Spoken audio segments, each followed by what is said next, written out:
right, it's time for your favorite part of the show now, George's picks. Taking a look at what George did last week. Not bad, 25-7 overall in the season now. And of course, I don't think either one of us saw that Estacado win coming over Snyder. That was a great win by the Matadors.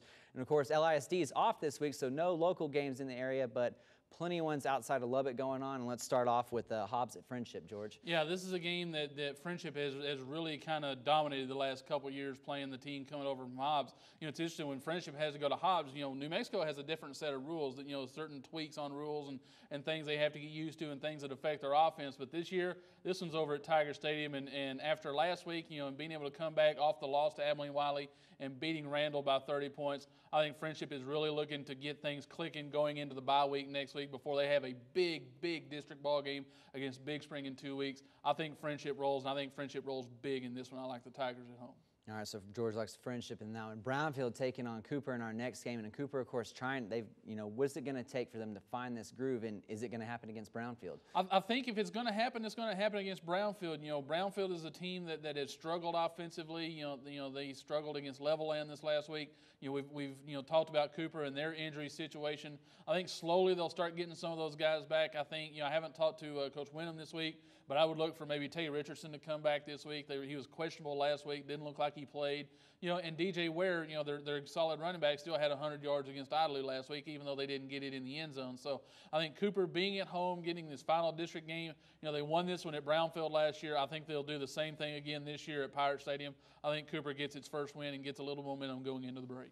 All right, of course, that loss last week was to Idalou and the Wildcats. We found out plenty about defense with this team. It's kind of the opposite of last year. We knew they could score a ton of points last year, but this year it's been about the defense. They shut down Cooper last week, 14-0.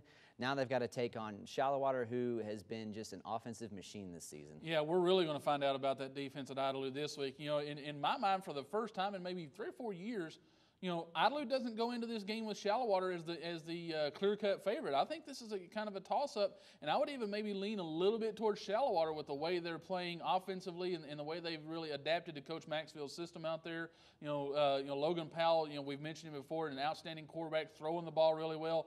That defense at Idalou is really going to be tested. I think this is going to be a little bit of a high-scoring game, and I don't know if Idalou right now has the offense to be able to keep up with that. So I want to go with a bit of an upset here. You know, I want to go with Shallowater this week. I think the Mustangs get it done.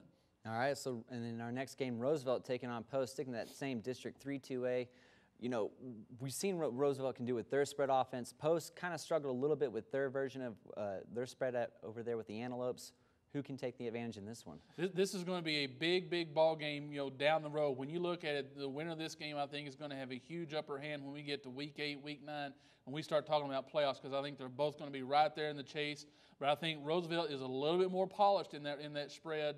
You know, even though they've only been doing it a year and a half, I think they're a little more polished in that spread than Post is right now. But Post has played outstanding defense. You know, they held Floridata to 6 points this last week, and they're a solid ball club, one of the clubs that you and I kind of picked as a sleeper team this year. This is going to be, I think, an outstanding football game on the 2A level. But in the end, I think Roosevelt's ability on offense is going to be just a hair better. I think it's a close game, but I think Roosevelt goes on the road and takes it over Post. All right, Lubbock Christian in our next game, taking on Fort Worth Christian. And luckily, you know, they're not having to make the huge trip to the Metroplex again this season. They'll have to do it a couple of times, but luckily they're not going to have to do it as much as last year. Can they take one at home again this week? I think so. I really like the way that Lubbock Christian has been playing. I think they've got a solid offensive attack behind Hunter Haley at quarterback and Junior Michael Sanders at running back. I think they're a very good combo. You know, they had a bit of a struggle with Rawls this last week, you know, but they played solid defense, and as long as they can do that, they're going to win a lot of football games. They're sitting up there on the top of that district right now, and most of the rest of that district, given that it's a Metroplex, you know, district, and they're playing a lot of Metroplex teams, you know, it has really struggled. But I do like Lubbock Christian to go ahead and get the win in this one. I think, you know, being at home, the Eagles will get it done. All right, Borger taking on Muleshoe in our next one. You mentioned Borger. They're doing some good things in District 1-3A, but Muleshoe obviously is the team that everyone has to deal with at some point if they put them on their non-district schedule.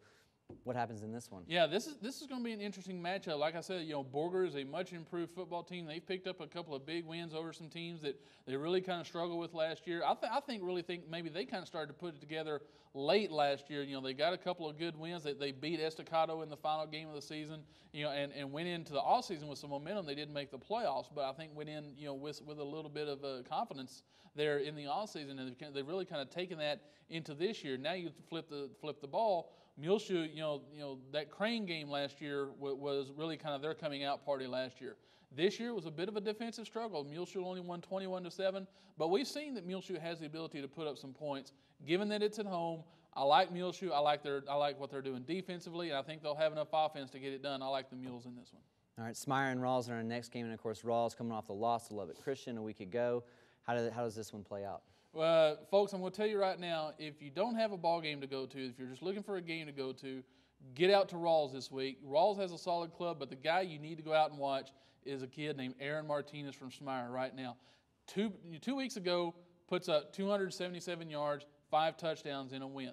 This last weekend against Booker, kid rushes for 433 yards and 7 touchdowns. The kid is something else right now. That's six-man numbers. You and I both know. Those are the kind of numbers we see from like Rico Rocha at Meadow. But this is a 1A kid that is just doing an outstanding job running the football and is a solid running back. I think he's going to have another big game. I think he's going to be too much for Rawls to handle. I like the Bobcats on the road over in Rawls this week. I think Smyre gets the win.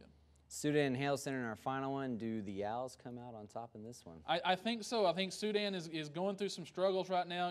They went up against a good Freona team, and Freona is a solid football club. 35-0. So I think Soudan is really doing some struggling. Hale Center's coming off a bye. I believe they had the bye last week, if I'm not mistaken. Able to kind of work on some things. I think Hale Center. I think the Owls will just be too much for Soudan this week. I think Hale Center gets the win at home this week. All right, Georgia's picks for this next week. Friendship over Hobbs, Cooper over Brownfield, Shallowater getting the win over Idalou, Roosevelt over Post, Lubbock Christian over Fort Worth Christian, Muleshoe over Borger, Smyre over Rawls, and Hale Center over Soudan. All right, we're done for this week of Football Fever. As, of course, we'd like to thank everyone here at LISD TV. For George Watson, I'm Travis Cram. We'll catch you next week. Catch the fever, everyone.